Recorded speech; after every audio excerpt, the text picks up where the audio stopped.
Tinangay po ng rumaragasang baha ang isang lalaki sa Davao City. Opo, mga kaistorya, tama po ang narinig ninyo. Ang Davao City ngayon ay binaha, mga kaistorya. Kabaliktaran po yan sa sinasabi ng mga DDS na hindi bumabaha sa Davao City. Isa na naman pong kasinungalingan ng mga DDS ang nasuplak ngayon ng kalikasan mismo. Nag-boomerang sa kanila, mga kaistoryano. Ang sumuplak sa kanila ngayon, ang kalikasan. Sasabihin na ng mga DDS ngayon, fake news? Sige, ito, mga mainstream mismo, mga kaistorya. At mga video mismo ang ipapakita ko sa inyo ngayon na resibo. Panahon nga ng former President Duterte, binaha ang Davao City. Oo, totoo yan, mga kaistorya. Huwag na tayong magpaligoy-ligoy pa. Paki-share po at paki-like para po malaman ng ating mga kababayan ang mga balita po na ito. Tingnan niyo ang balita na yan. People's Tonight. Davao City residents patuloy na nagdurusa sa matinding baha. Nakita na ninyo yung caption. Sa gitna ng investigasyon ng Kongreso tungkol sa 51 bilyong pesong ibinuhos na pondo para sa flood control project sa Davao City na matagal na pinangasiwaan ng mga Duterte, patuloy ang pagdurusa ng mga residente sa tila walang katapusang pagbaha sa maraming lugar sa syudad, partikular sa Barangay Mintal, Tugbok District, kung saan inanod pati ang mga motorsiklo na malakas na agos ng tubig noong Sabado, Setyembre 13 ng gabi. At may video nga po dito, mga kaistorya, kung saan ipinapakita dito, yung lalaki na yon na nakamotorsiklo na tumbayan dahil sa lakas ng agos ng baha.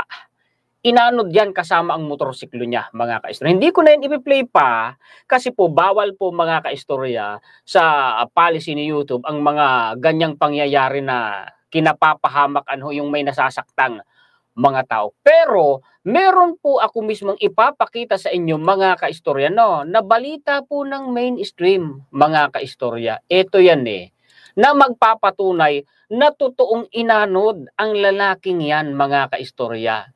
Ng rumaragasang baha. Ang sabi diyan, kahit walang bagyo, partida wala pa po yung bagyo, inulan ng malakas ang ilang bahagi ng bansa at nalubog sa baha, gaya ng Davao City na isang rider ang nahulikam na tinangay ng rumaragasang tubig kasama ang kanyang motorsiklo. In-screenshot po nila yan, mga kaistorya.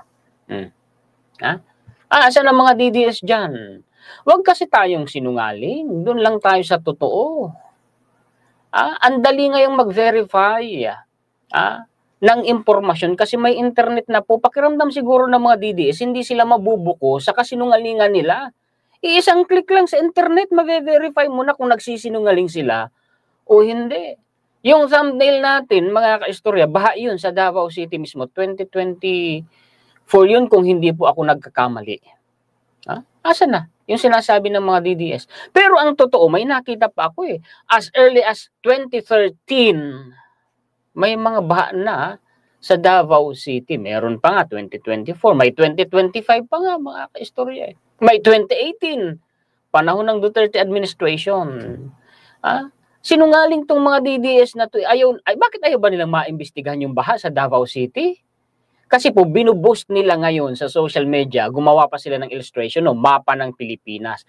Dito binaha, Luzon daw, particular po, Metro Manila daw. Pero ang inimbestigahan, meron nakalagay doon, Davao City. Nakita na nyo, yung mga naratibo ng mga DDS. Ano kayo ngayon? Malalaman ngayon ng taong bayan, ng sambayan ng Pilipino, kasinungalingan ninyo. Eto pa, ako talaga ayaw ko sa kasinungalingan Galit ako sa kasinungalingan. Davao Today. Davao yan mga kaistorya. After floods, landslide, Davao City puts 23 barangays under state of calamity. Nakabangka, mga kaistorya. Kailan ito? February 2024. Ayan ano na, mga DDS? Sabi ninyo, hindi binabaha ang Davao City. The city government of Davao has placed 23 barangays under the state of calamity after these were severely affected by heavy rains brought by the top of the low pressure area in the previous week. So on and so forth. Ito pa, Davao today uli. Sige, mainstream ito yata. Kung di ako nagkakamali, ng Davao. Inapawan tulay. Baha, mga kaistorya. Baha. Saan galing yan? Yung photo na yan, ayun, may nakalagay sa ibaba. Davao City PSSO-CCTV monitoring /Facebook. See? Oh, kulay putik pa nga yung tubig eh. Flood bath spills over social media after Davao flood May 29, 2025. Mga kaistorya, ano na? The world pokes fun on Vice President Sara Duterte's recent statement where she said she is looking forward to bloodbath. Yung sa impeachment yan, on her Senate impeachment trial where instead her city was hit by flood. Magagalit na naman sa akin ang mga DDS nito. Duterte administration, 2018, November 6, 2018. Ayan, mga kaistorya. Scores affected by flooding in Davao City. Ano na tayo? Oo. Nakabangka uli. Bakit? Binaha, mga kaistorya. A river that overflowed caused flooding and affected more than 100 families in Barangay Lasang here Tuesday. Anong nangyari sa 51 billion pesos ni Pulong? Anong nangyari sa flood control project sa Davao City? Bakit inaapawan ng tubig baha ang Davao City, mga kaistorya? O gusto nyo ng mga video clip? Ito pa rin yung yung lalaki na wait nga, paliitin ko saglit. Yung lalaki po rin na wait nga. Ayun na, natumba na. Hanggang dyan na lang kasi baka ako'y madali po, mga kaistorya, ng policy ni YouTube. Ako ay magka-violation. Sino naman to? Baha din yan, Ayan Guys, dari ka sa mental, tigilan ko sa my gas, guys. Nadalagi sa dito sa pa. Buwarado na! Papa! Wait. Nadalagi sa dito sa pa. May nakano sa Barangay Mintal, Davao City, yung nakalagay. Sino to? Ayun pala yung tinangay, na panoorin, tinangay ng rumaragasang tubig ang isang rider at kanyang motorsiklo matapos subukang tumawid sa bahagi ng Purok Jess A, Barangay Mintal, Davao City na binaha dahil sa malakas na pag-ulan itong Sabado ng gabi, September 13, 2025. Ligtas naman daw po yung rider at naibalik ang kanyang motorsiklo matapos itong masabit sa isang lubid na nakatali sa kalapit na bahay. Salamat naman kung ganon. Kaya lang lumubog na sa bahay yung motorsiklo niya. Overhaul yan. Gastos. Mga kaistorya. Ito na. Kung may idea kayo, gusto niyo ng idea kung gaano kalalim ang baha, abot baywang Ayan mga kaistorya, naglalakad yung tao abot baywang malalim ang baha sa Davao City. Ito pa. Play natin to. Naglalambat pa nga ng isda Bakit? Ano yan? Parang kalsada yata yan ano na mga DDS, sabi ninyo, hindi binabaha ang Davao City. Yan tayo ito, kung hindi ako nagkakamali, ito yung sinasabi ko. Sa Davao City ni guys. Davao City daw po yan. Tugbok. Sige, mga DDS, labas kayo. Sabihin yung hindi ito totoo. Mainstream yan News 5. Lahat itong mainstream, mga kaistorya. Ito, mainstream din po ito. GMA News. Ito pa, GMA News.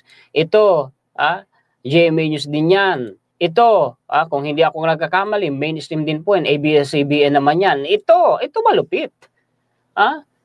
Ito po ay Philippine News Agency. Gobyerno po ang may-ari niyan Gobyerno natin, mga kaistorya ito, ano to? People's Tonight ito. Mainstream din po, mga kaistorya. Kita na ninyo. Paano pa kaya ito pasisinungalingan po ng mga DDS? Ito, tingnan ninyo yung kotse. Lutang sa tubig.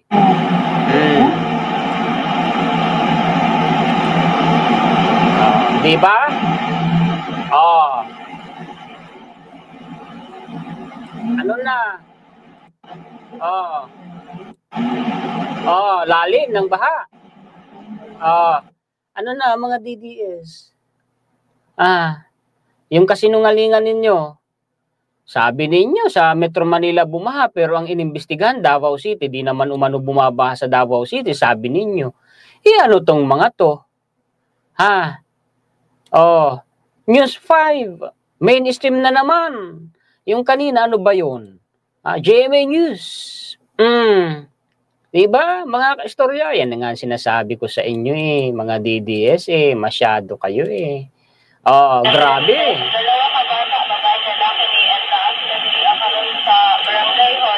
Oh, Davao City.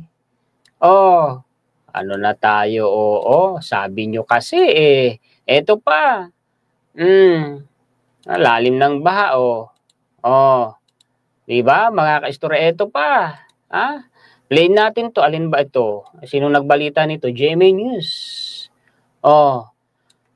Panoorin, pinagtulungang itulak ng ilang residente ang mga sasakyan na tumirik sa gitna ng rumaragasang baha sa Purok 20, San Roque, Barangay Mintal, Davao City. Di ba? 3 hours ago, ibinalita nila ito.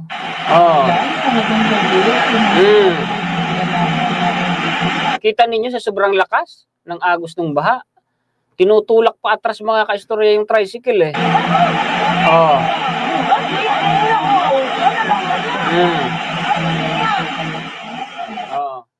Ano na? Mga DDS. Mga kaistorya. Dagdag lang din, napag-usapan na natin DDS. Ito daw pong mga DDS, nakikisakay mga kaistorya sa issue ng korupsyon doon sa mga nagrarally para mga kaistorya ipursige yung mga naratibo ng mga Duterte, mga paninira sa administrasyon ni PBBM at pagpapatalsik kay PBBM. Diba? Sabi ko na nga ba, yan na nga ba mga kaistorya pinapangamba ko na posibleng mangyari. Nangyari na nga na naman. Na-analyze ko kasi yan baka kako, di ba? Baka kako sakyan to ng mga DDS. Samantalay. Ayan na nga. Nangyayari na nga. Mainstream po yan. Expert ang may sabi mga kaistorya. Sige, basahin natin to. With the intensifying outrage against government corruption, the Dutertes are positioning themselves as the voice of accountability even if their own record is far from clean. Anong ibig sabihin nun? Kunyari, itong mga Duterte, mga kaistorya, malinis. Sumisigaw ng accountability. May record din sila Di ba? This was stressed by political scientist Clive Argilies. Tama ba yung pronunciation ko? Pasensya kung mali Pointing out that the Duterte are riding on the issue of corruption to weaken the administration which they were once allied with. Yun naman talaga ang purpose ng Duterte camp. Pabagsakin ang administrasyon ni PBBM. Argilies, President and CEO of the public opinion research company WR Numero Research, told Inquirer.net that the Dutertes have been searching for political openings to weaken Marcos and his allies since their coalition fractured. Anong ibig sabihin? Naghahanap lang po ng tiempo ang Duterte camp para pabagsakin si PBBM. Marcos and Vice President Sara Duterte, so on and so forth. Wag ko nang ituloy pa kasi kinikwento na lang mga kaistorya, Corruption, ito na yung sa Ghost Flood Control Projects na pinasabog po ni PBBM. Kita na ninyo ngayon. Speaking of DDS lang din, tungkol po kay former President Duterte. Napamura itong si Carla Abellana, mga kaistorya. Nag-react ang actress na si Carla Abellana sa ulat na humihina na umano ang memorya ni dating Pangulong Rodrigo Duterte ayon sa abogado nitong si Attorney Nicholas Kaufman. Ganon. Sige, kailan ito binalita? Carla Abellana may matinding komento sa paghina ng memorya ni Duterte. September 14, kahapon po mga kaistorya. Sige.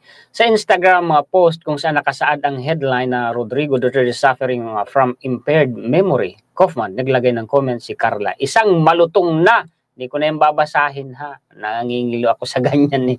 Ang komento niya. Umani ito ng iba't ibang reaksyon mula sa netizens. May mga sumang-ayon at mayroon ding kumontra.